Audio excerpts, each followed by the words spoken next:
आज का मजेदार सवाल यह है, ओजोन परत, जो ओजोन लेयर होता है अर्थ से जो है कुछ दूर ऊपर जो है हम लोग का ओजोन लेयर होता है, जिसको हम लोगों का अम्ब्रेला कहा जाता है, यानी पृथ्वी का छाता कहा जाता है। क्योंकि ओजोन परत अगर नहीं रहते तो हम लोग जिंदा भी नहीं रहते, इसलिए ओजोन परत हमें कैसे बचाती है ये क्वेश्चन है।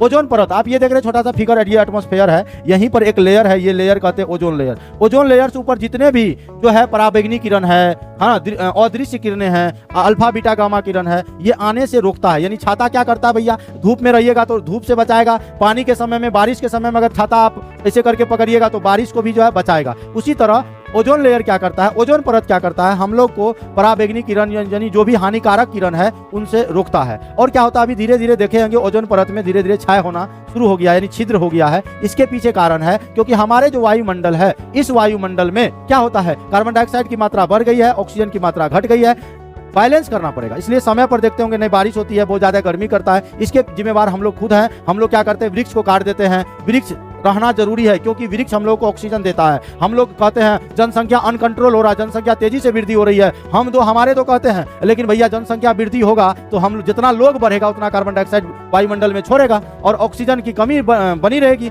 इसलिए भैया जैसे जैसे ऑक्सीजन की कमी होगी, कार्बन डाइऑक्साइड की मात्रा बढ़ेगी, वातावरण असंतुलित होगा और इससे जो भी पराबैंगनी किरण है वो धीरे धीरे क्या करेगा, क्षय कर देगा। और पराबैंगनी किरण अगर धरती तक आया तो किसी को कैंसर का बीमारी, किसी को स्किन कैंसर, किसी को बोन कैंसर, किसी को ब्लड कैंसर इत्यादि कई सारी बीमारियां हो सकती है। इसीलिए पर्यावरण को अगर बचाना है तो वृक्ष लगाओ, पर्यावरण बचाओ।